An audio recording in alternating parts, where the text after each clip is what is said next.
நல்லது. பிரியமான சகோதர சகோதரிகளே, உங்கள் அனைவரையும் மீண்டுமாக அருள்நாதர் இயேசு கிறிஸ்துவின் நாமத்திலும் ஜீவோலி திருச்சபையினுடைய புருசல் ஐக்கியம் சார்பாக அன்போடு வாழ்த்தி வரவேற்றுக் கொள்கிறேன். இந்த நாளிலும் கூட நாங்கள் தேவனுடைய சித்தத்தின்படியாக அவருடைய சமூகத்தில் கூடி வந்திருக்கிறோம். ஆமென். நாங்கள் இணைத்த உடனே ஆராதனைக்கு வந்தோம் என்று இல்லை. எந்த ஒரு ஆராதனையும் தேவன் எங்களை தயவாய் அழைத்து வருகிறார். அதற்காக கர்த்தருக்கு நாங்கள் நன்றி உள்ளவர்களாக இருக்க வேண்டும். ஆராதனையிலே தேவனுடைய நாமம் ஒன்றே மகிமைப்பட்டது. நாங்கள் தொடர்ச்சியாக தேவனுடைய வார்த்தைக்கு நேராக செல்லுவோம்.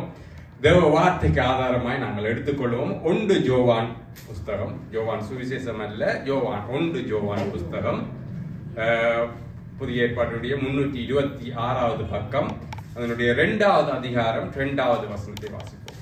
326வது பக்கம், 1 யோவான் 2ஆம் அதிகாரம் 2வது வசனம்.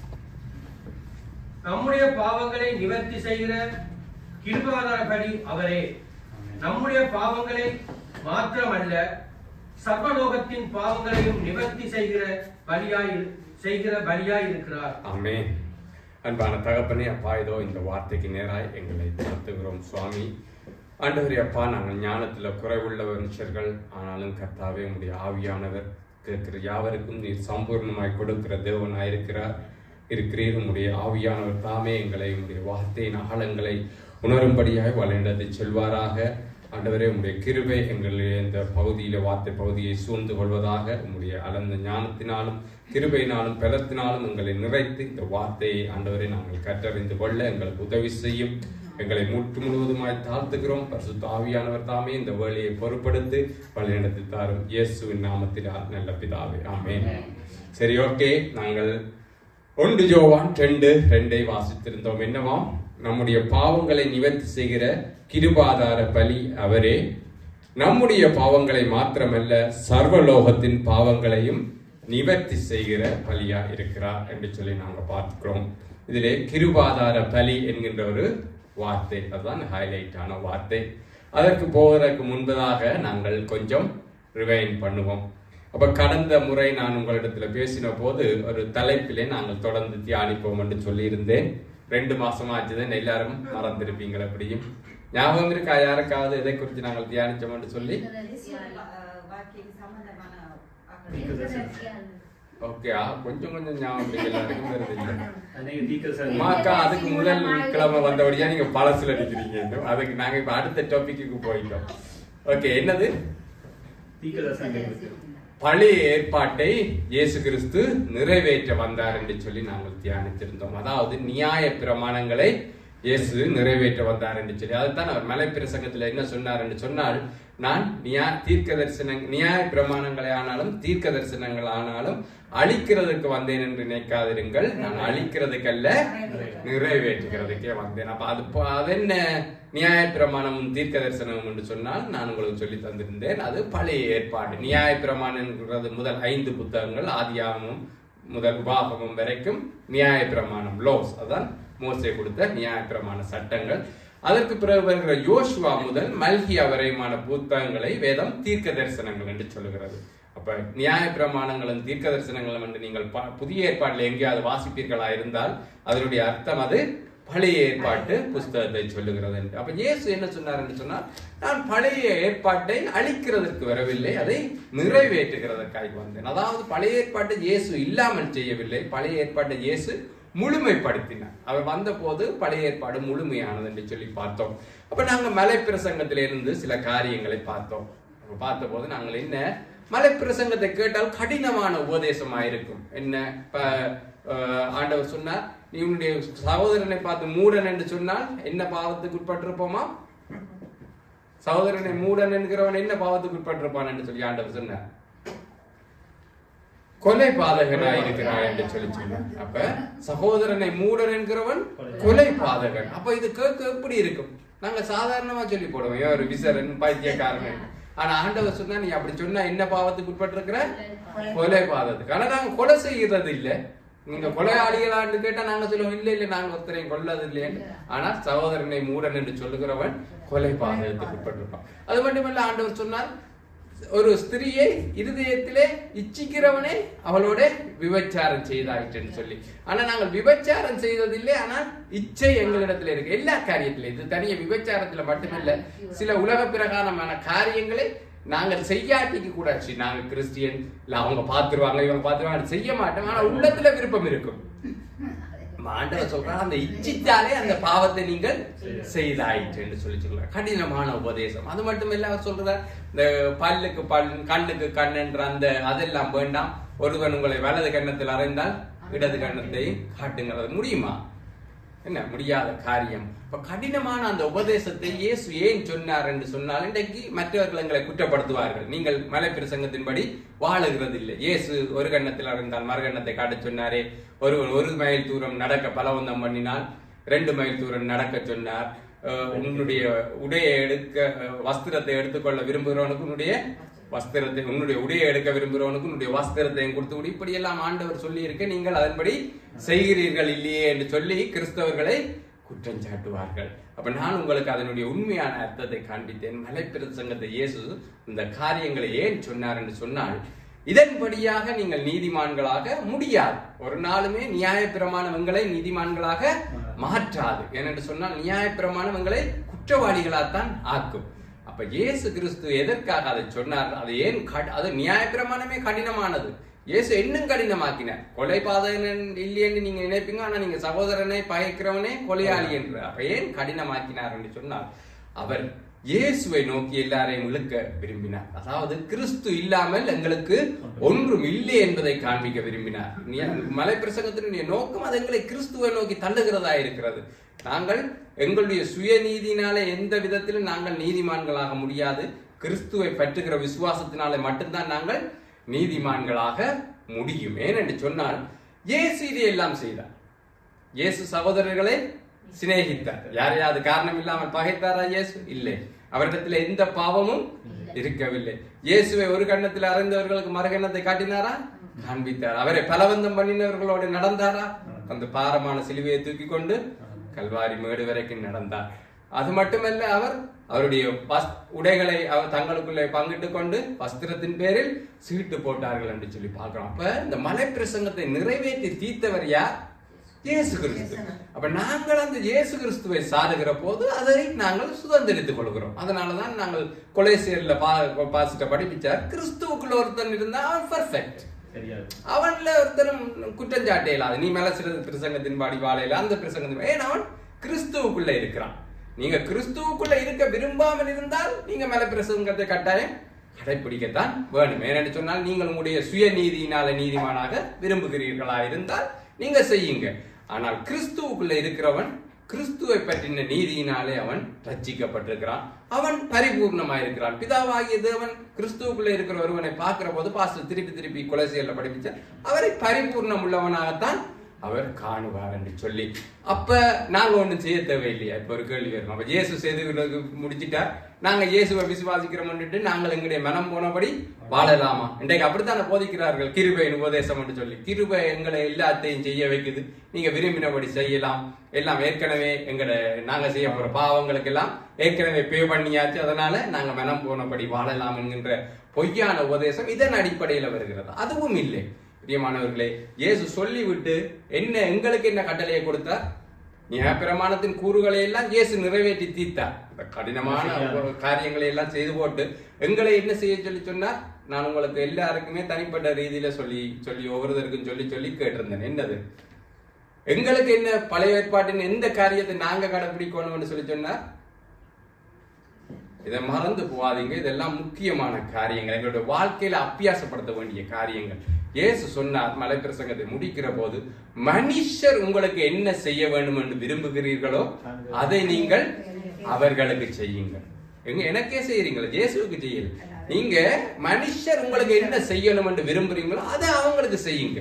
நீங்கள் எல்லா மனுஷரும் உங்கள அன்பா இருக்கணும் என்று விரும்புறீங்க, ஆனா எந்த மனுஷன் மேலேயும் நீங்கள் அன்பா இல்லை. ஆனா அது நீங்க அப்படி செய்யறீங்கன்னா நீங்க நியாய பிரமாணத்தை மீறுறீங்க, தேவனுடைய கட்டளையை மீறி. நீங்கள் அன்பாயிருக்க விரும்பினால், உங்களிடத்தில் எல்லாரும் அன்பாயிருக்க விரும்பினால் நீங்கள் எல்லா இடத்திலும் அன்பாயிருங்கள். எல்லாரும் உங்களுக்கு மதிப்பளிக்க வேண்டும் என்று விரும்பினால் நீங்கள் எல்லாருக்கும் மதிப்பு கொடுங்கள். எல்லாரும் உங்களிடத்துல உங்களோட மரியாதையா கதைக்கணும், உங்களிடத்துல அன்பு பாராட்டணும். நீங்க எல்லாரிடத்துலயும் நன்மையானது தானே.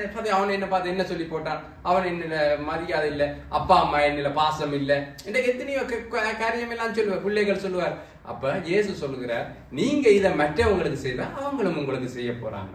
அதுதான் நியாயப்பிரமாணம். அப்ப நீங்கள் மற்றவர்கள் உங்களுக்கு என்ன செய்ய வேண்டும் என்று விரும்புகிறீர்களோ அதை மற்றவர்களுக்கு செய்கிற போது அது நியாயப்பிரமாணம் உங்களுக்குள்ள பூரணப்பட்டது. மற்ற கட்டளைகள் காரியங்கள் அதையெல்லாம் யார் நிறைவேற்றித்தார்? இயேசு. அப்ப இயேசு நிறைவேற்றி திரி போட்டு எங்களை சும்மா இருங்கள் என்று ஒரு நாளும் வேதம் சொல்லுகிறது இல்லை. நீங்க செய்ய வேண்டிய பகுதி என்னன்னு சொன்னா, நீங்க மற்றவர்கள் உங்களுக்கு என்ன செய்ய விரும்புகிறீர்களோ அதை மற்றவர்களுக்கும் செய்யுங்கள்.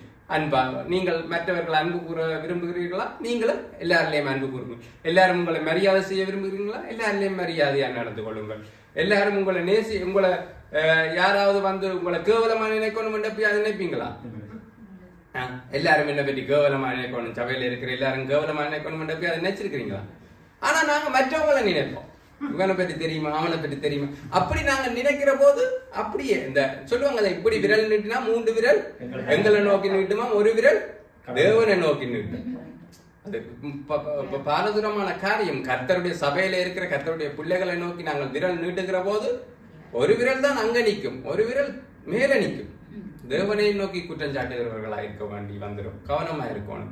அப்ப மனுஷர் என்ன செய்ய விரும்புகிறீர்களோ, ஒருத்தரும் உங்களை கேவலமா கதைக்க கூடாது நீங்க விரும்பினா மற்றவர்களை பற்றி நாங்களும் கேவலமா கதைக்க கூடாது. வீணான குற்றச்சாட்டுகளை சுமத்தக்கூடாது. ஆனா மற்றவங்களை பற்றி ஏதாவது சொன்னா உடனே போயிடுவோம், பறிஞ்சு கட்டிக்கொண்டு சண்டை. ஆனா மற்றவங்களை குறிச்சு நாங்கள் வீணானவைகளை கதைப்போமப்பா.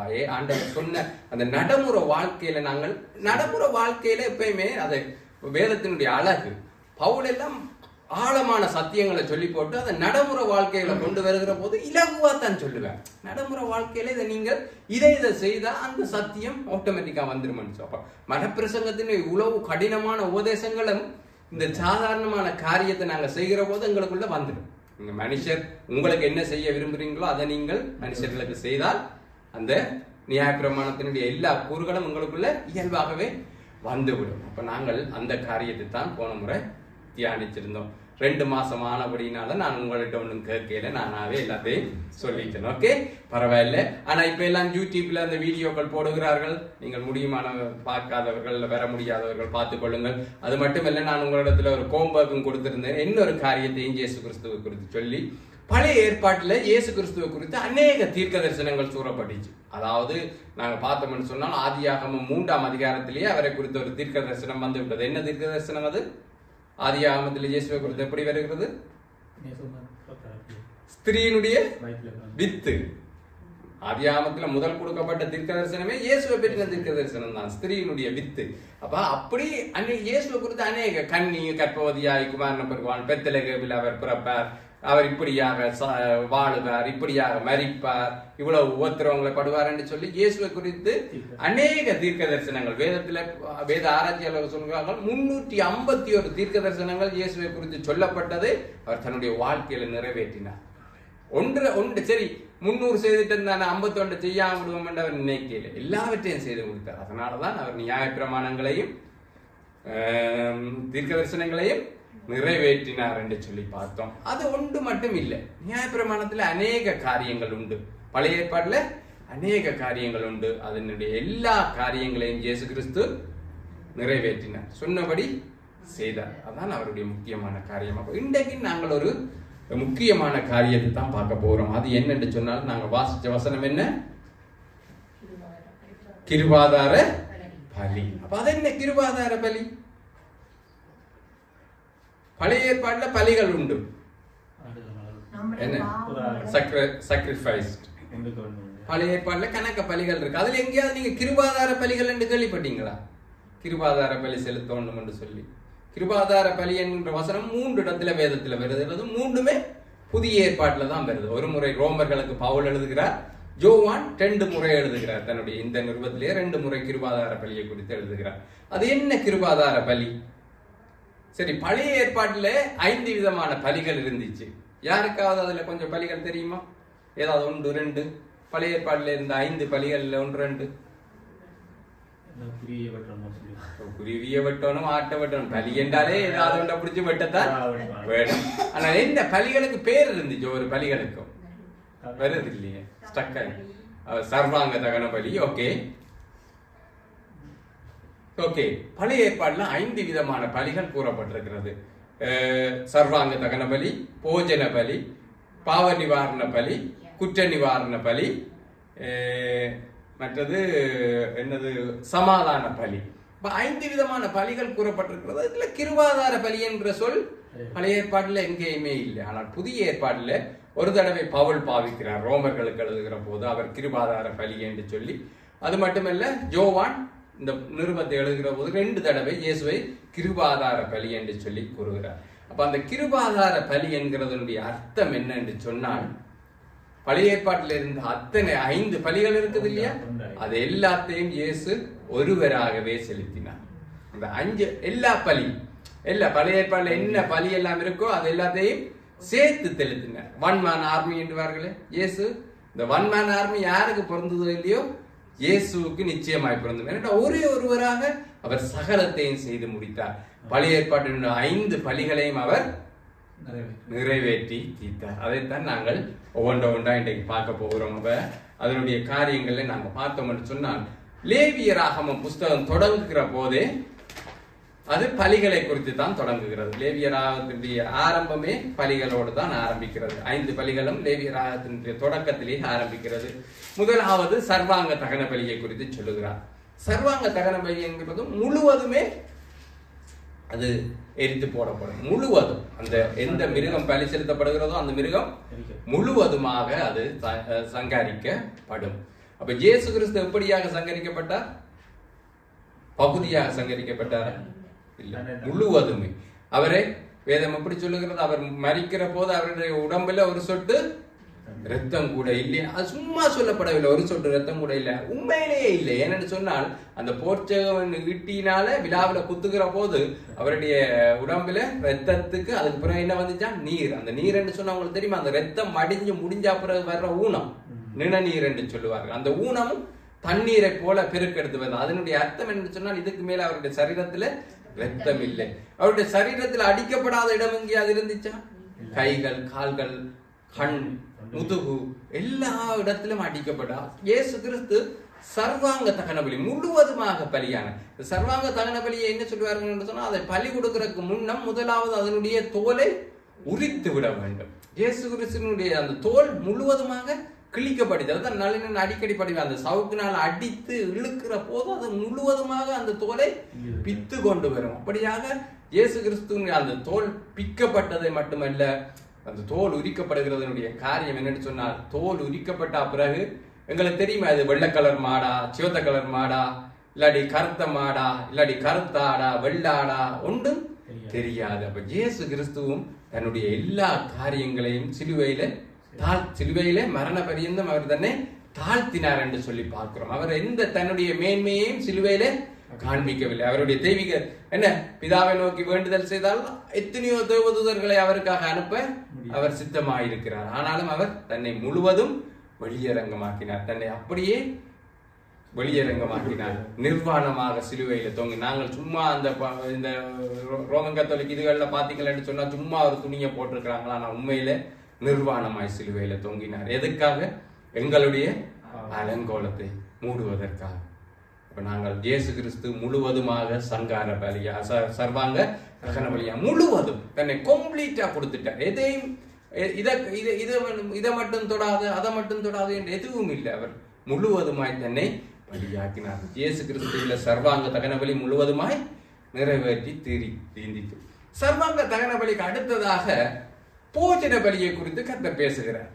இப்போ ஓர்டர்ல பார்க்க போனோம்னு சொன்னால், சர்வாங்க தகன பலிக்கு அடுத்ததாக பாவ நிவாரண பலி தான் பெறணும் என்று சொன்னால், பாவம் தான் முக்கியமானது என்று சொன்னால், இயேசு கிறிஸ்துவை குறித்து சொல்லுகிற போது அவர் எங்களுடைய பாவங்களுக்காக மரித்தார் என்று பேர்.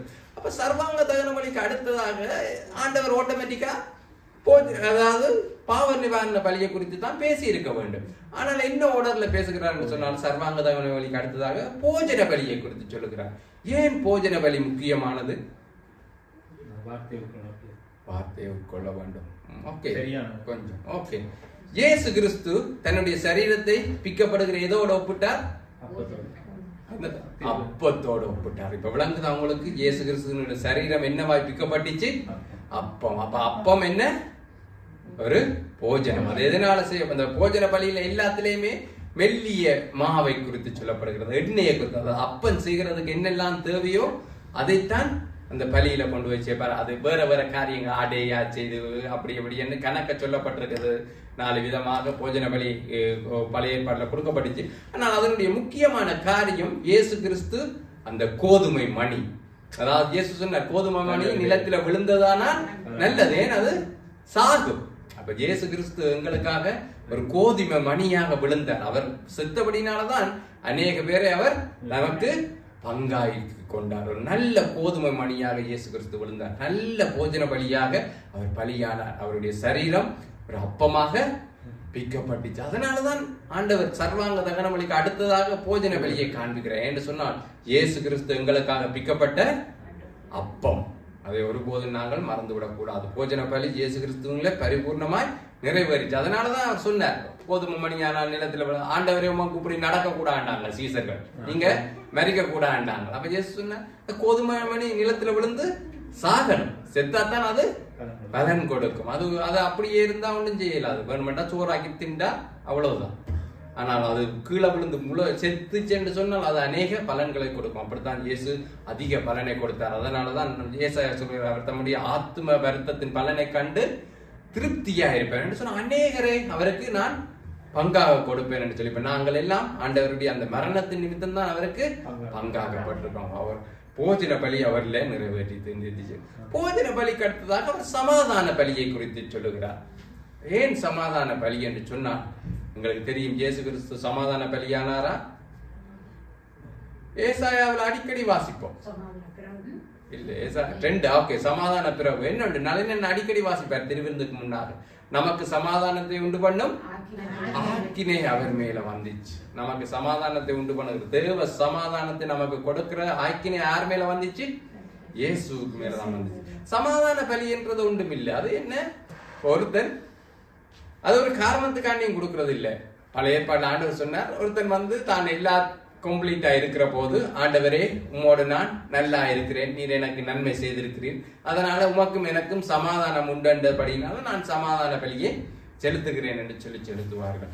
இயேசுவும் சமாதான பலியாக மரித்தார். ஏனென்று சொன்னால் ஏசாயா தெளிவா சொல்லுகிறான், நமக்கு சமாதானத்தை உண்டு பண்ணும் ஆக்கினை அவர் மேல வந்துச்சு. அது மட்டுமல்ல, நமக்கு கொடுக்கப்பட்ட குமாரனுக்கு அநேக நாமங்கள் கொடுக்கப்படுது. அதுல உண்டு சமாதான பிரபு. நமக்கு சமாதானத்தை கொடுக்கிற சமாதான பலியாக இயேசு கிறிஸ்து மரித்தார்.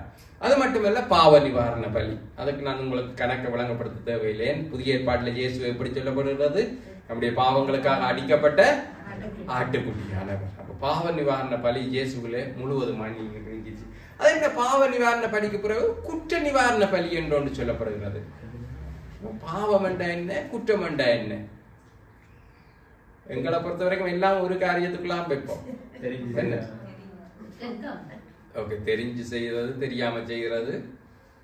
ஆனா இப்ப பாருங்கள், பாவம் என்று சொன்னால் பாவம் என்ன? எல்லாமே பாவம். நாங்க எது சொல்லுவோம்? விபச்சாரம் பாவம் என்போம், கொலை செய்கிறது எல்லாமே பாவம் என்று சொல்லுவோம். பாவம் ஓகே, பாவத்தினுடைய தண்டனை என்று மரணம் என்று இருக்கிறது. குற்றம் என்றா என்னன்னு சொன்னா, நாங்க இன்னொருத்தனுக்கு விரோதமாக செய்திருப்போம் அல்லது ஆண்டவருக்கு விரோதமாக செய்திருப்போம், அதான் குற்றம். இப்ப பாவம் செய்த நான் பிடிச்சா போலீஸ் வந்து என்ன அரெஸ்ட் பண்ணுமா? நீ பாவம் செய்துட்ட. இப்ப நாங்கள் பாவம் செய்தா எங்களுக்கு எந்த தண்டனையும் இல்லை, ஆனா குற்றம் செய்தவன்டா தண்டனை. இந்த உலகம் தண்டிக்கும் எங்களை.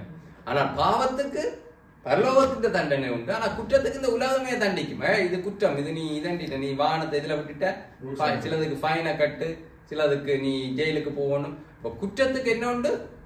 உலகத்திலேயே தண்டனை உண்டு. அப்ப குற்றம் என்றது வந்து நாங்க மற்றவர்களுக்கு ஏதாவது செய்திருப்போம், இல்ல ஆண்டவருடைய நியாயத்தை முதலாவது குற்ற நிவாரண பள்ளியிலே அவர் தான் சொல்றாரு. ஏதாவது நீ தெரியாம ஆண்டவற்ற கட்டளைகள்ல ஒன்றை மீறி ஏதாவது ஒன்றை செய்து அதனால ஒரு நஷ்டம் வந்துட்டான், அதுதான் குற்ற நிவாரண பலி. அப்ப குற்ற நிவாரண பலிக்கு மட்டும் ஒரு வித்தியாசமான காரியம் கொடுக்கப்பட்டுச்சு. மிச்ச பலிகள் எல்லாம் பலி செலுத்தினா சரி, நீங்கள் சர்வாங்க தகன பலியை செலுத்தினால் சரி, போஜன பலியை செலுத்தினால் சரி, சமாதான பலியை செலுத்தினால் சரி, பாவ நிவாரண பலியை செலுத்தினால் சரி, அந்த பலி செலுத்தினால் மட்டும் போதும். குற்ற நிவாரண பலியாகவும் இயேசு மரித்தார். நம்முடைய குற்றங்களுக்காக மரித்தார். நாங்க மற்றவங்களுக்கு செய்கிற அந்த குற்றங்களுக்கும் இயேசு மரித்தார். சகோதரருக்கு விரோதமாக செய்கிற எல்லா காரியங்களுக்காகவும் இயேசு மரித்து அவர் குற்ற நிவாரண பலியானார். ஆனா குற்ற நிவாரண பலிக்கு மட்டுமே அடிஷனலா இன்னொரு காரியம் சொல்லப்பட்டிருக்கு. என்னன்னு சொன்னால், நீங்கள் எந்த குற்றத்தை செய்தீர்களோ அதை ஈடுகட்ட வேண்டும். இப்போ நீங்க ஒருத்தர் மாட்டை களவெடுத்துட்டீங்கன்னு சொன்னா, நீங்க அந்த குற்ற நிவாரண பலியை செலுத்துகிற போது என்ன செய்யணும்னு சொன்னா, பலியும் செலுத்தணும். ஆட்ட மாட்டை களவெடுத்தீங்களோ அவனுக்கு ஒரு மாட்டையும் வாங்கி கொடுக்கணும். ஒருத்தர் மாட்டை பிடிச்சி அடிச்சு எல்லாரும் மாத்தி திண்டுட்டீங்களேன்னு வைங்களேன். இப்ப நீங்க அது குற்றம் என்று அறிஞ்சு குற்ற நிவாரண பலி செலுத்துகிற போது நீங்கள் குற்ற நிவாரண பலி செலுத்துகிறது மட்டுமல்ல, அவனுக்கு ஒரு மாட்டையும் வாங்கி கொடுக்க வேண்டும். அது மட்டுமல்ல 1/5 அதிகமாக கொடுக்க வேண்டும். அப்ப பிரியமானவர்களே, நாங்க ஒரு விஷயத்தை அறிந்து கொள்ள வேண்டும். நாங்க சகோதரருக்கு விரோதமாக குற்றம் செய்து போட்டு நான் ஆண்டவரோட சீர்பெருந்திட்டேன். சில பேர் அப்படி செய்வார்கள். அதை தைரியமாவே சொல்லுவார்கள். இப்ப நான் போய் பாமாண்டியோட வாக்குவாதம் பட்டு பேசி இதண்டி பாமாண்டின மனசை உடைச்சு போட்டேன் சண்டையில. ஆனா நான் என்ன சொல்றேன்னு சொன்னால், பாஸ்டர் வந்து கேட்கிற போது பாமாண்டியோட நீங்க பேசப்பட்டீங்களா? பாஸ்டர், நான் ஆண்டவரோட ஒப்புரவாய். குற்ற நிவாரண பலி அப்படி இல்லை.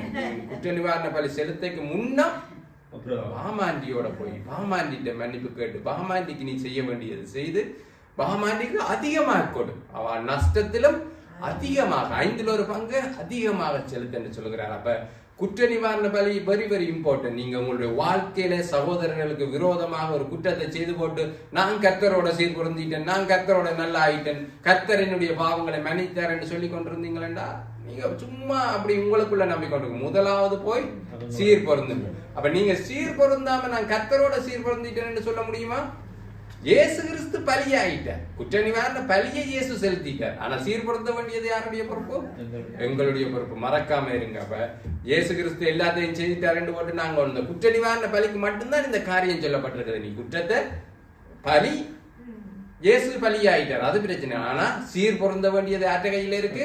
எங்களை அதிகமாய் கொடுத்து தேர்ந்து தீர் பொருந்துங்கள். ஒரு சகோதரனுக்கு விரோதமா அநியாயம் செய்து போட்டு நாங்கள் கர்த்தரோட நல்லா இருக்கிறோம். ஆனா அந்த நீங்க அநியாயம் செய்தவங்க பாவம் அநியாயமா அவங்க கஷ்டப்பட்டு கொண்டிருப்பாங்க. அப்ப நீங்கள் அதை ஈடு செய்ய வேண்டும். அப்ப சும்மா இன்றைக்கு அநேக கிறிஸ்தவர்கள் அப்படி இருக்கிறார்கள், எதையும் ஈடு செய்ய மாட்டார்கள். அவர்கள் செய்த பாவத்தினுடைய எந்த வீட்டையும் செய்ததில்லை.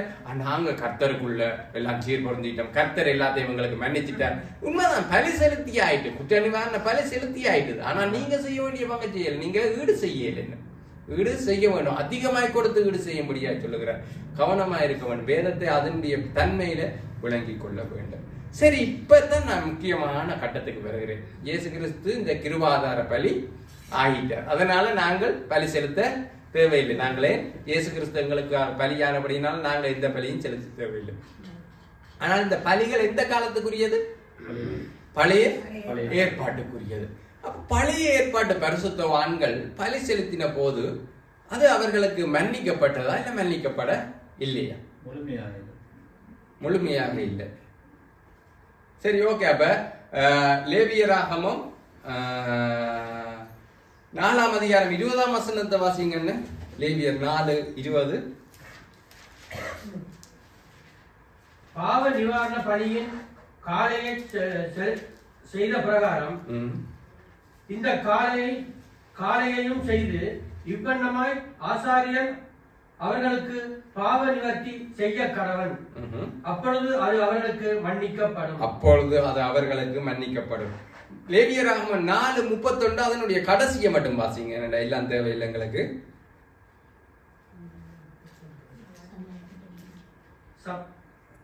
அப்பொழுது அது மட்டும் எனக்கு காணும். 31 கடைசி.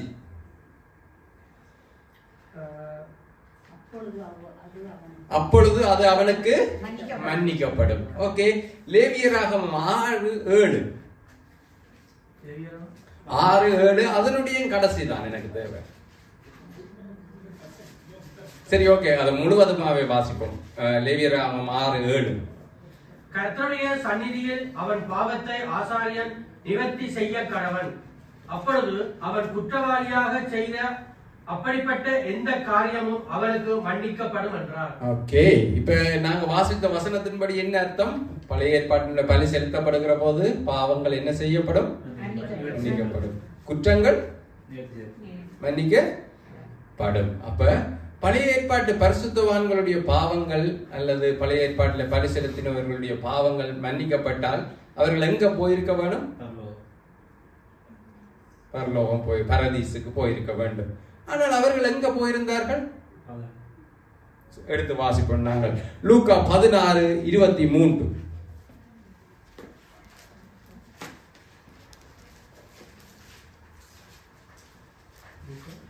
லூக்கா 16:23. உங்களுக்கு எல்லாருக்கும் தெரிஞ்ச இதுதான். லூக்கா 16:23. 23. பாதாளத்திலே அவன் தேவனை வேதனைப்படுகிற போது தன் கண்களை ஏறெடுத்து தூரத்திலே ஆபிரகாமையும் அவன் படியிலே லாசருவையும் கண்டான். உங்களுக்கு நல்லா தெரிந்த ஒரு உவமை இல்லை, இது ஒரு உண்மையான கதை. என்னன்னு சொன்னால் இயேசு உவமைகளை சொல்லுகிற போது எந்த பேரையும் பாவிக்க மாட்டார். ஒரு ராஜா இருந்தால், எல்லாத்துக்கும் ஒரு தகப்பன் இருந்தார், அப்படியாக சும்மா ஒரு பொதுவாத்தான் சொல்லுவார். ஆனால் உதாரணத்திலே உவமையில இந்த பேரும் பெற. ஆனா இது ஒரு உண்மையான சம்பவம். இதுல 2 பேருடைய பேர் குறிப்பிடப்படுகிறது. லாசருடைய பேரும் ஆபிரகாமுடைய பேரும். இந்த கதை உங்களுக்கு இந்த சம்பவம் உங்களுக்கு தெரிஞ்ச சம்பவம். ஒரு ஐஸ்வர்யவான் இருந்தான், லாசரு எனப்படுகிற ஒரு தரித்திரவானும் இருந்தான். இந்த ஆபிரகாம் அந்த ஐஸ்வர்யவான் என்ன செய்தான்? தன்னுடைய சம்பூர்ணமாய் வாழ்ந்து திருப்தியானான். அந்த லாசரு இந்த ஐஸ்வர்யவானுடைய மேசையில இருந்து ஏதாவது விழுமா, அவன் ஏதாவது தந்தா தான் அவனுக்கு மேசையில இருந்து விழுமண்டா, அவன் மேசை கீழே ஏதாவது விழுமட்டு பார்த்து அவன் ஏதாவது கொடுத்தா தான் இவனுக்கு சாப்பாடு. ஏதாவது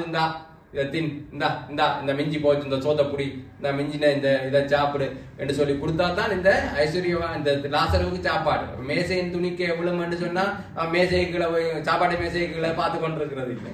விளங்குதான்? இவன் ஏதாவது அவனுக்கு போட்டா தான் இவனுக்கு சாப்பாடு. அப்ப இப்படியாக இந்த லாசரு என்ற மனுஷன் அவனுடைய வாழ்நாள் முழுவதுமாக கஷ்டப்பட்டு வாழ்ந்து 2 பேருமே செத்து போனாங்க. ஐஸ்வர்யவானும் செத்துட்டான், லாசருவும் செத்துட்டான். பாருங்க, எப்படி வாழ்ந்தாலும் சாகணும். கஷ்டப்பட்டு வாழ்ந்தாலும் சாகத்தான் வேணும், சம்பூர்ணமா வாழ்ந்தாலும் சாகத்தான் போறோம். ஆனால் லாசரு கஷ்டப்பட்டு வாழ்ந்தது மட்டுமல்ல, அவன் கர்த்தருக்கு பாத்திரமாய் வாழ்ந்திருக்க வேண்டும். நீங்க விளங்குதா? கஷ்டப்பட்டு வாழ்ந்தோன்னு நாங்கள் ஆபிரகாமின் மடிக்கு போக வேண்டிய நினைச்சிடாதீங்க. அவ்வளவு கஷ்டத்திலேயும் கர்த்தருக்கு பிரியமாய் வாழ்ந்திருக்கிறான். ஐஸ்வர்யவான் சம்பூர்ணமாய் வாழ்ந்தான், ஆனால் கர்த்தருக்கு பிரியமாய் வாழவில்லை. விளங்குதான்? அப்ப அதனால இவன் எங்க செய்கிறான்? மரித்து பாதாளத்துக்கு போகிறான். லாசரு எங்க போனான்? ஆபிரகாமுடைய மடியில விடப்பட்டான் என்று சொல்லி. ஆனால் ஆபிரகாம் அவ எங்க இருக்க வேண்டும்? பாதாளத்துல தான் இருக்க வேண்டும். அவ வேதம் எப்படி அதை வித்தியாசப்படுத்தி காட்டுதுன்னு சொன்னால், பழைய ஏற்பாட்டுல மரித்த பரிசுத்தவான்களும் பாதாளத்துக்குள்ளதான் போனிச்சினம். ஆனா அவர்களுக்கும் அந்த பழைய ஏற்பாட்டுல மரித்த பாவிகள் போன பாதாளத்துக்கும் வித்தியாசம் இருக்குது. என்று சொன்னால் ஆபிரகாம் சொல்லுகிறார், நாங்கள் அங்கேயும் நீங்கள் இங்கேயும் பெறாதபடிக்கு எங்களுக்கு இடையில ஒரு பிளவு இருக்குது. நான் வாசிக்கிறேன் பாருங்கள் 25ஆம் வசனத்துல. என்று சொன்னால் இந்த ஆபிரகாமுடைய மடியில லாசருவை கண்ட அந்த ஐஸ்வர்யவான் என்ன சொல்றான் என்று சொன்னால், ஆபிரகாமே அவன் இந்த லாசருடைய நுனி விரல்ல இந்த தண்ணியை தோச்சு எனக்கு கொண்டு தர்றக்கு உதவி செய்யுங்கன்னு சொல்லி. அப்ப அவன் சொல்றான், நாங்க விரையில்லாதபடிக்கு பெரிய பிளவு இருக்கு. ஆபிரகாமும் பாதாளத்துல தான் இருந்தார், அவனும் பாதாளத்துல தான் இருந்தான். ஆனால் அவர்கள் இந்த பாதாளத்தில் அவர்கள் தேறுதலை அனுபவித்துக் கொண்டிருந்தார்கள். இவர்கள் இந்த பாதாளத்தில் இவர்கள் வேதனைப்பட்டு கொண்டிருந்தார்கள். அங்க வேதனைப்படுத்துகிற என்ன காரியம் என்று சொன்னால், இந்த இதை நாங்க இழந்து போனோமே என்கிற வேதனை தான். அடே, நாங்க ஒழுங்கா இருந்திருந்தா, கர்த்தருக்கு பிரியமா வாழ்ந்திருந்தா இதை நாங்கள் இழந்திருக்க மாட்டோமே என்று சொல்லி. இதே சூழ்நிலை எங்களுக்கும் பெறும். சபையை எடுத்துக்கொள்ளப்படுகிற போது பிரசங்கிக்கிற நானா இருக்கலாம், கேட்கிற நீங்களா இருக்கலாம், எங்களுக்கும் பெறும் இந்த வேதனை. ஒழுங்கா இருந்திருந்தா போயிருந்திருப்போமே என்று சொல்லி அதுக்கு நாங்கள் ஜாக்கிரதை. இந்த ஐஸ்வர்யாவுடைய கதையை பார்க்கிற போது நாங்கள் யோசிச்சு கொள்ள வேணும். அவனுக்கு இருந்த வேதனை அதுதான். அடே, ஒழுங்கா இருந்திருந்தா நான் இன்றைக்கு ஆபிரகாமின் மடியில இருந்திருப்பேன். இந்த லாசரு இருக்கிறானே, அவன் அவ்வளவு கஷ்டத்துல இருந்தும் அவன் கர்த்தருடைய உண்மையா இருந்தபடினாலே அவன் ஆபிரகாமுடைய மடியில தேற்றப்படுகிறான். இப்ப அவன் கேட்கிறான், என்ன சொல்லுகிறான் என்று சொன்னால், ஆபிரகாமை பார்த்து ஒரு கேள்வி கேட்கிறார். எனக்கு 5 சகோதரர்கள் உண்டு, இந்த லாசருவை நீங்க அனுப்பி விடுங்க, போய் அவங்களுக்கு சொல்லும்படியாக, இனியாவது ஒழுங்கா இருங்கடா என்று சொல்லி எங்கேயாவது ஒழுங்கா இருங்க என்னன்னு சொன்னா இல்லையா நீங்க பாதாளத்துல வந்து கஷ்டப்பட வேண்டும். நீங்க தாழ்ந்த பாதாளத்துக்கு வந்தீங்களா கஷ்டம். ஆபிரகாமுடைய மடியில கொண்டு விடப்பட்டீங்களா அங்க தேற்றப்படுவீர்கள் என்று ஆபிரகாமிடத்துல அவன் தேற்றப்பட்டான்னு சொல்லி பாக்குறான். அப்ப ஆபிரகாம் ஒரு பதில் சொன்னார். என்ன சொன்னார்? 27வது வசனத்தில் அவன் சொல்றான், அப்பொழுது அவன், அப்படியானால் தகப்பனே, எனக்கு 5 பேர் சகோதரர்கள் உண்டு, அவர்கள் வேதனையுள்ள இந்த இடத்துக்கு வராதபடி அவன் போய் லாசரு போய் அவர்களுக்கு சாட்சியாக அறிவிக்கும்படி நீர் அவனை என் தகப்பன் வீட்டுக்கு அனுப்பும்படி உம்மை வேண்டிக் கொள்கிறேன். இந்த ஐஸ்வர்யவான் ஆபிரகாம் பார்த்து கேட்கிறான். ஆபிரகாம் எங்க இருக்கிறார்? பாதாளத்துல தான் இருக்கிறார். அவர் மேல் பாதாளத்தில் இருக்கிறார். இந்த மேல் பாதாளத்துல இருந்து கீழ் பாதாளத்துக்கோ இல்ல அங்க இருந்து இங்க எங்கேயும் போகாதபடிக்கு அவர்களிடையே ஒரு பெரிய விளைவு இருக்கிறது என்று சொல்லி பார்க்கிறோம்.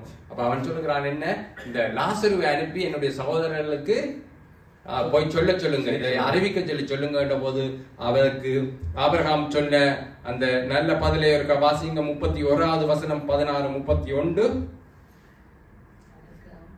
அதற்கு அவர்கள் மோசேக்கும் தீர்க்கதரிசிகளுக்கும் செவிகொடாவிட்டால் மருத்துவரிலிருந்து ஒருவன் எழுந்து போனாலும் நம்ப மாட்டார்கள் என்று சொன்னான் என்றார்.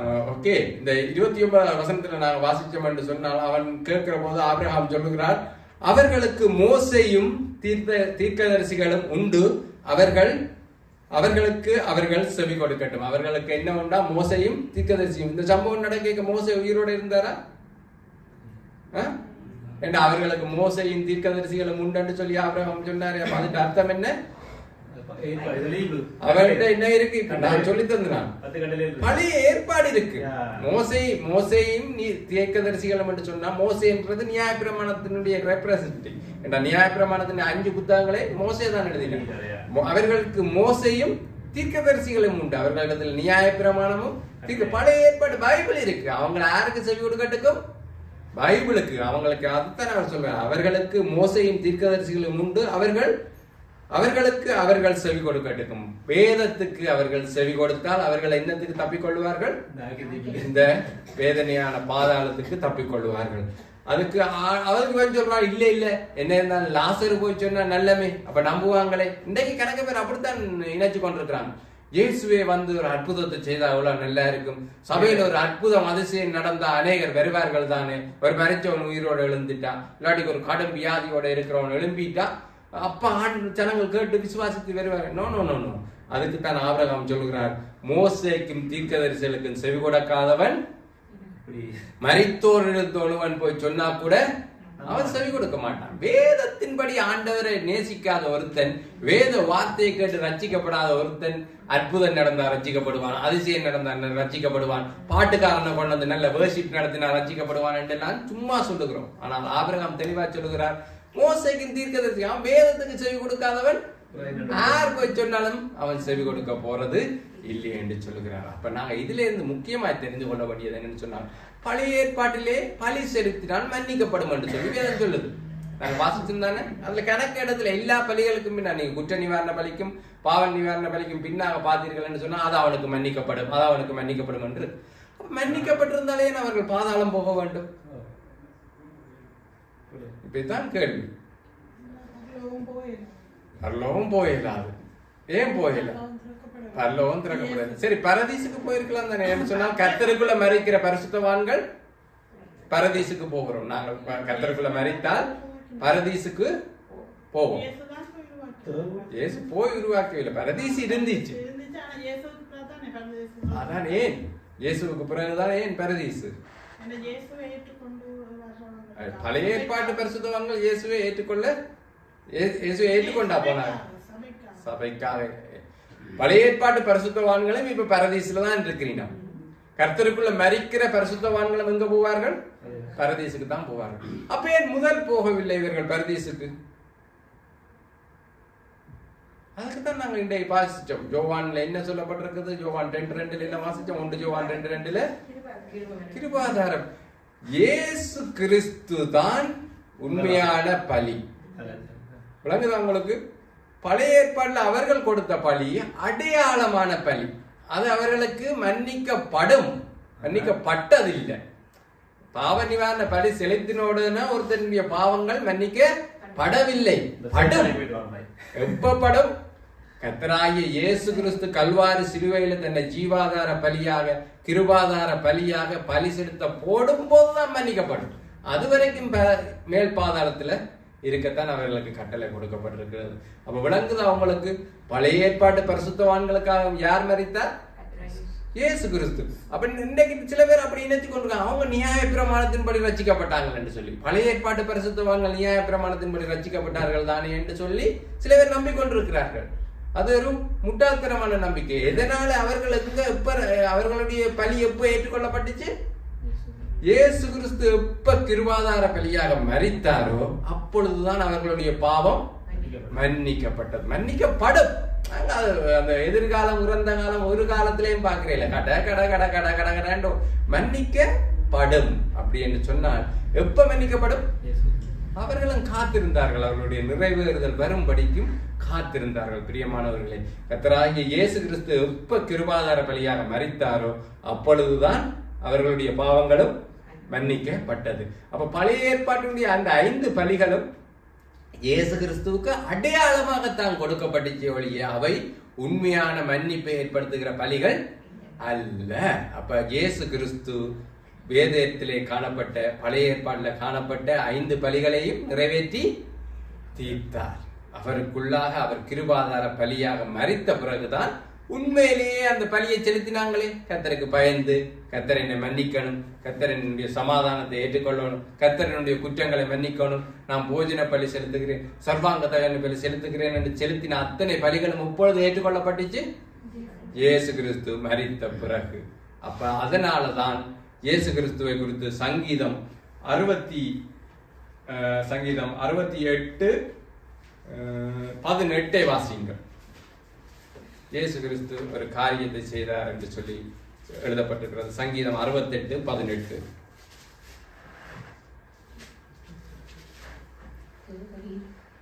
தேவரீர் உன்னதத்திற்கு ஏறி சிறைப்பட்டவர்களை சிறையாக்கி கொண்டு போனீர். என்னவான் செய்தார் ஆண்டவர்? சிறைப்பட்டவர்களை சிறையாக்கி கொண்டு போனாராம். யார் சிறைப்பட்டவர்கள்? பழைய ஏற்பாட்டுடைய பரிசுத்தவான்கள் பாதாளத்தில் என்ன செய்யப்பட்டார்கள்? சிறை வைக்கப்பட்டிருந்தார்கள். என்று சொன்னால் அவர்கள் பலி செலுத்தினார்கள் தான், எல்லாம் செய்தார்கள் தான், கர்த்தருக்கு உண்மையாக வாழ்ந்தார்கள் தான். ஆனாலும் பாதாளத்தை அவர்களால மேற்கொள்ளப்பட முடியவில்லை. ஆனால் கர்த்தராகிய இயேசு கிறிஸ்து மரித்து பாதாளத்துக்கு இறங்கி என்ன செய்தார்? பாதாளத்திலேயே தங்கி இருந்தாரா? ஏன் அவர் பாதாளத்துக்கு போக வேண்டி இருந்துச்சு?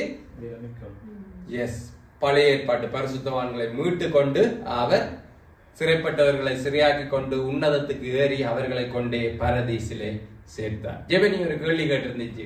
ஆண்டவராகிய இயேசு கிறிஸ்து மரித்து 3 நாள் அடக்கம் பண்ணப்பட்டு இருந்தாரே, அப்ப அவர் என்ன செய்தார்? சும்மா இருந்தாரா? அடக்கம் பண்ணப்பட்டு பாதாளத்துல இருந்தாரா?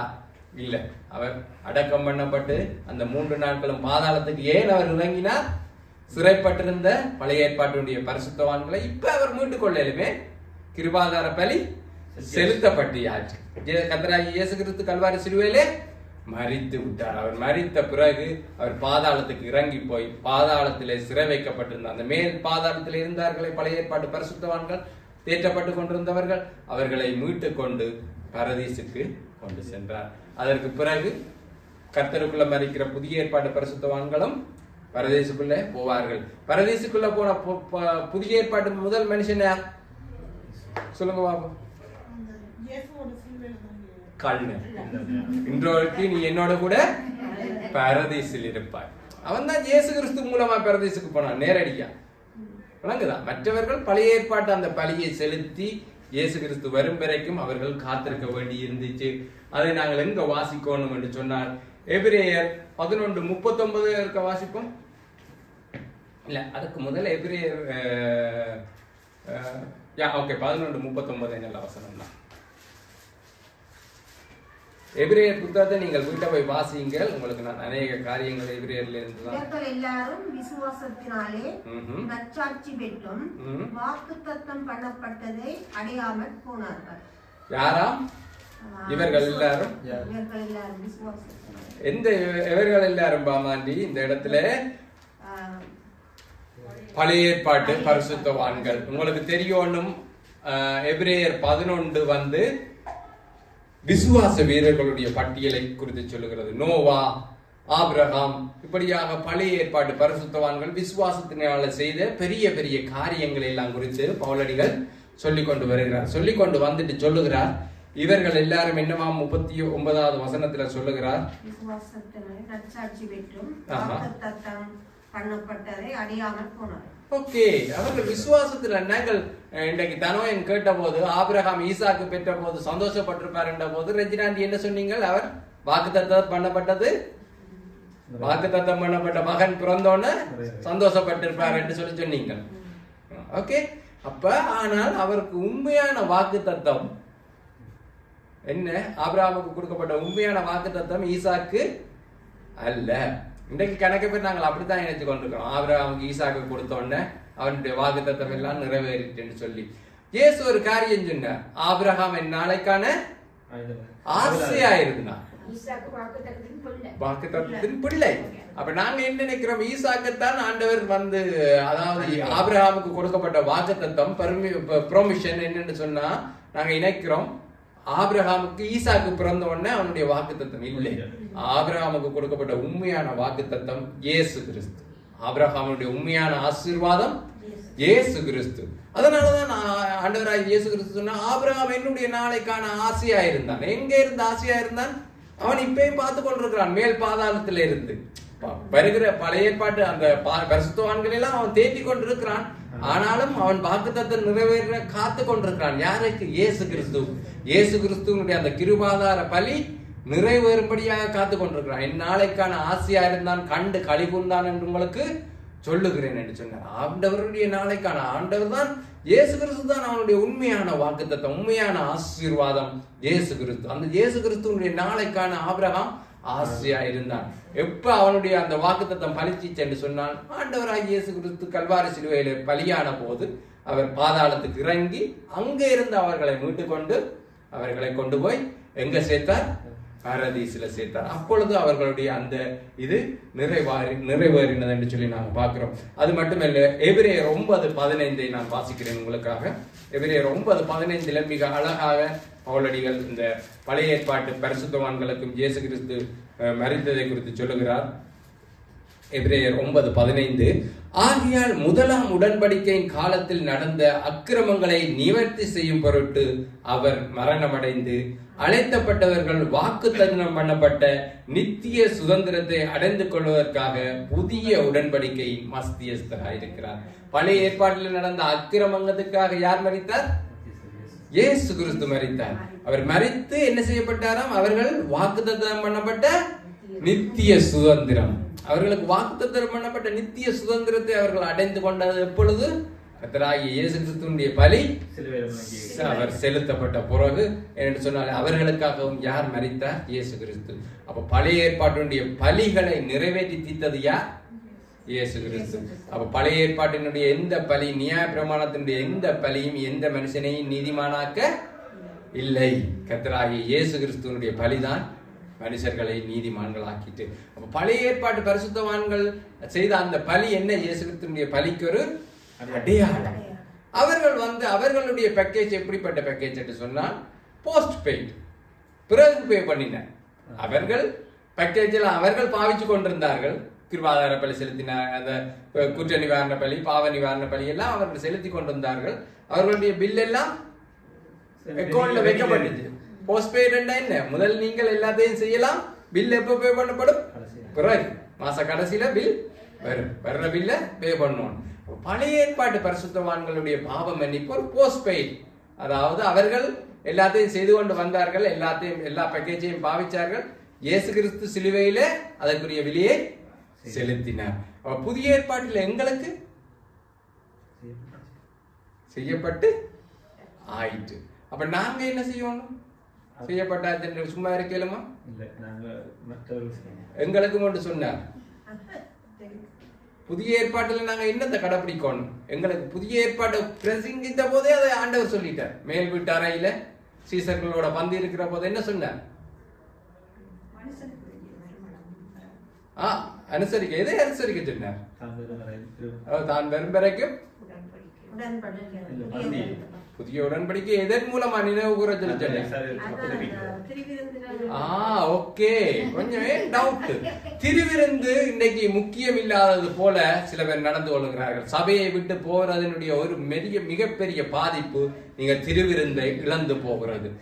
பழைய ஏற்பாட்டில் அவர்கள் அந்த பலிகளை எல்லாம் செலுத்தினபடியினாலதான் இயேசு கிறிஸ்து அவர்களுக்கு கிருபாதார பலியாக மரித்த போது அவர்கள் ரட்சிக்கப்பட்டார்கள். ஏன்? அவர்கள் அடையாளமான பலியை செலுத்தினார்கள். நாங்கள் அதை நினைவு கூற வேண்டும். திருவிருந்து தான் நினைவு கூறுதல். அதனாலதான் ஆண்டவராய் இயேசு கிறிஸ்து சொன்னார், இந்த அப்பத்தை புசித்து இந்த பாத்திரத்துல பானம் பண்ணுகிறவனை நான் கடைசி நாளில் உயிரோடு எழுப்புவேன். அப்ப யார் அந்த புதிய ஏற்பாட்டினுடைய இதை சுதந்திரிக்க முடியும் என்று சொன்னால், ஆண்டவராகிய சரீரம் பிக்கப்பட்டதையும் அவருடைய ரத்தம் சிந்தப்பட்டதையும் நாங்கள் நினைவு கூற வேண்டும். இன்றைக்கு சும்மா சொல்லுவார்கள், நான் இயேசுவோட இருக்கு, அது சேர்ச்சில பாஸ்டரோட எங்களுக்கு சண்டை, அவரோட சண்டை, இவரோட சண்டை. சேர்ச்சுக்கு போறது இல்லையோலையே நாங்கள் ஆண்டவரோட இருக்கிறோம். சொல்லிடுமா? நீங்க திருவிருந்த இழந்து போனீர்கள் என்று சொன்னால் பிரியமானவர்களை, நீங்கள் பலியை நினைவு கூறவில்லை. பலியை அவர் என்ன சொன்ன? ஆண்டவர் தெளிவா சொன்னார், எவன் அப்பத்தை புசித்து பாத்திரத்தை பாதம் பண்ணுகிறானோ அவனைத்தான் நான் கடைசி நாள்ல உயிரோடு எழும்புவேன். ஏன்னா அவன் தான் உடன்படிக்கையே, அவன் தான் கிருபாதார பலியை எந்த நேரமும் நினைவு கூறு கொண்டிருக்கிறான். நாங்க பலி செலுத்த தேவையில்லை. நாங்க அந்த பழைய ஏற்பாட்டினுடைய எந்த பலியையும் செலுத்த தேவையில்லை. இயேசு கிறிஸ்து நிறைவேற்றி தீர்த்து விட்டார். ஒரே ஒரு காரியம் மட்டும் சொன்னான், குற்ற நிவாரண பலியில் என்ன செய்யணும்? அந்த குற்றத்தை சீர்படுத்த வேண்டியது எங்களுடைய கரத்தில் இருக்கிறது. அது பலி செலுத்தப்பட்டாச்சு. குற்ற நிவாரண பலி இயேசு கிறிஸ்து செலுத்திட்டார். ஆனால் குற்றத்தை சீர்படுத்த வேண்டியது உங்களுடைய கைகளில் இருக்கிறது. அதை மறந்துடாதீங்க. ஆனால் மிச்ச 5 பலிகளும் இயேசு செலுத்தி விட்டார் என்று நாங்க சும்மா இருக்க முடியாது. அது எல்லாத்திலையும் ஒவ்வொரு காரியம் எங்களுக்கு கொடுக்கப்பட்டிருக்கு. நீங்க என்ன செய்யுங்க? அதை நினைவு கூறுங்கள். திருவிருந்து அற்பமா எண்ணுகிறார்கள் இன்றைக்கு. அப்ப ஏன் ஞானஸ்தானம் எடுக்கணும்? ஞானஸ்தானம் எடுத்தா தான் திருவிருந்துல கலந்து கொள்ள முடியும். அப்ப விளங்குதா உங்களுக்கு? ஏன் ஞானஸ்தானம் ஏன் நல்லெண்ணெய் இந்த நேரம் மக்களுக்கு சொல்லிக் கொண்டிருக்க வேண்டி இருக்குது? நல்லெண்ணெய்க்கு ஏதாவது நன்மையா? நீங்க ஞானஸ்தானம் எடுத்தோன்னு எங்க இருந்தா அது நல்லெண்ணெய்க்கு இந்த அந்த சேர்ச்சில 4 பேர் ஞானஸ்தானம் எடுத்துட்டாங்க, இந்த 50,000 வச்சுக்கொள்ள யாராவது கொடுக்குறாங்க? நல்லெண்ணெய்க்கு செலவுதான் கூட. உண்மையை சொல்ல போனா ஞானஸ்தானம் ஆராதனைக்கு ஒரு பெரிய செலவு தான் போகும். ஆனால் ஏன் என்று சொன்னால், ரட்சிப்பின் அனுபவத்தை பெற்றுக் கொண்டவர்களுக்கு தான் தெரியும். மற்றவர்களும் வந்து சொன்னால், நீங்கள் திருவிருந்தில பங்கு பெற்றாமல், நீங்கள் ஆண்டவருடைய அந்த பலியை, கிருபாதார பலியை நீங்க நினைவு கூறாமல் இருந்தால் உங்களிடத்துல அதனுடைய பங்கு இல்லை. அது உங்களுக்கு ஏற்கனவே எங்களுக்கு ப்ரீபெய்ட், எங்களுக்கு முதலே பே பண்ணியாச்சு. எங்களுக்கு முதலே கிருபாதார பலி செலுத்தப்பட்டுது. ஆனால் அதை நாங்கள் நினைவு கூற வேண்டும். விளங்குதா பிரியமானவர்களே? இப்ப நாங்க நினைவு கூறாமல் போனோம் என்று சொன்னால் எங்களுக்கு அவரிட கிருபாதார பலியில பங்கு இல்ல. சும்மா சொல்லி கொண்டு இருக்கல, நாங்க ஆண்டவருக்குள்ளான் இருக்கிறோம். அது சர்ச்சுக்கு தான் போறேன். சர்ச்சில் பாஸ்டர் முள்ளி போட்டார், பக்கத்துல இருந்தவர் கிள்ளி போட்டார், பாஸ்டர் முராட்சி பார்த்துட்டார், கைதராம விலத்தி கொண்டு போயிட்டார். உங்களுடைய பாவங்களுக்காக பாஸ்டரா பலியான இல்ல? உங்களுடைய ரட்சிப்பு பாஸ்டர் கரத்திலேயா இருக்குது? எல்லாம் உத்தரவாதிகள். எல்லாருமே சபையில இருக்கிற எல்லாருமே உங்களுடைய சகோதரர்களுடைய ரட்சிப்புக்கு நாங்க உத்தரவு கூற வேண்டியவர்களா இருக்கிறோம். ஒழிய கர்த்தராகிய இயேசு கிறிஸ்து கிருபாதார பலியான அவர் எவ்வளவு சர்வாங்க தவண பலியை குறித்து பார்த்தோம். எவ்வளவு மோசமான பலி, முழுவதுமாய் சங்கரிக்கப்பட்ட எங்களுக்காக பலியா இருந்த போது அவர் சொன்ன ஒரே ஒரு காரியம், இதை நீங்கள் நினைவு கூறணும். நினைவு கூறுங்க என்று சொன்னா என்ன? கடைப்பிடிக்கிறது இல்ல. நல்ல வரைஞ்சா நீங்க ஒரு சடங்காச்சாரமாக கடைப்பிடிக்கிறக்கல்ல திருவிருந்து. நினைவு கூறுகிறோம் சொன்னா, ஐயோ ஆண்டவரே, நீர் எங்களுக்காக அடிக்கப்பட்டீர், 5 பலிகளை நீர் செலுத்தினீர். ஒரு ஆள் ஒன்மேன் ஆர்மி நீங்க செலுத்தினீங்களே ஆண்டவரே, இவ்வளவு பலியை, எவ்வளவு கரிசனம். நிசா வரைக்கும் சொன்னிச்சு, ஏன் எங்களில் ஆண்டவர் இவ்வளவு அன்பு கூறுகிறார்? நாங்கள் கொஞ்சமும் தகுதி இல்லாதவர்களே, நாங்கள் எப்பயாவது ஆண்டவருடைய அன்புக்கு பாத்திரவான்களா நடந்து கொள்கிறோமா? இல்லையே. ஆனா நாங்கள் ஞானஸ்தானம் எடுத்துட்டும் திருவிருந்து அற்பமாக எண்ணுகிறோம். பாத்தீங்களா?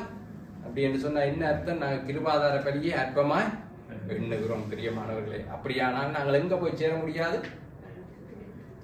அழைக்கப்பட்ட நியமத்திலிருந்து நாங்கள் விலத்திடுவோம். கவனமா இருக்கணும். நாங்கள் சும்மா நினைச்சு கொண்டிருக்கோம். இயேசு எல்லாம் செய்துட்டாருன்னு நாங்க மனம் போனபடி வாழுகிறதல்ல கிறிஸ்தவம். இயேசு எல்லா கடினமான எல்லாத்தையும் செய்துட்டா ஈஸியானது. நான் உங்களுக்கு ஏற்கனவே அந்த மலை பிரசங்கத்துல சொன்னேன், இயேசு எல்லாத்தையும் செய்து தீர்த்தார். ஆனா நீங்கள் மற்றவர்களை என்ன செய்ய விரும்புகிறீர்களோ அதை நீங்கள் செய்யுங்கள். பலிகளை எல்லாம் இயேசு கிறிஸ்து நிறைவேற்றி தீர்த்து விட்டார். ஆனா உங்களுக்கு என்ன சொல்லப்பட்டிருக்கு? நீங்கள் அதை நினைவு கூறுங்கள். உங்களுடைய இருதயத்தில் எப்பயுமே நாங்கள் ஆண்டவராக இயேசு கிறிஸ்துடைய பலியை நினைவு கூறாமல் போனோமா இருந்தால் திருவிருந்தை அற்பமா எண்ணுவோம் என்றால், சில பேர் பாஸ்டர் கொடுத்தா திருவிருந்து எடுக்க மாட்டோம், அவர் கொடுத்தா திருவிருந்து எடுக்க மாட்டோம், இவர் கொடுத்தா திருவிருந்து எடுக்க மாட்டோம் என்று சொல்லுகிறவர்களும் உண்டு. பாஸ்டர் கொடுத்தா தான் எடுப்போம், அவர் கொடுத்தா எடுக்க மாட்டோம், இவர் கொடுத்தா எடுக்க மாட்டோம், அவருக்கு எனக்கு சண்டை, திருவிருந்து எடுக்கும். திருவிருந்து கர்த்தராகிய சரீரம் பிக்கப்பட்டது, அவருடைய ரத்தம் சிந்தப்பட்டது, அவர்தான் எங்களுக்கு பலியாயினார். அதை நீங்க மற்ற எங்கேயாவது போய் ஒப்பிட்டு பாஸ்டரோட இருக்கிற கோபத்துக்கு திருவிருந்து எடுக்க மாட்டேன், நல்லெண்ணெயோட எனக்கு சண்டை, திருவிருந்து எடுக்க மாட்டேன், நல்லெண்ணெய் ஏதாவது செய்தார் எங்களை ரட்சிப்புக்காக.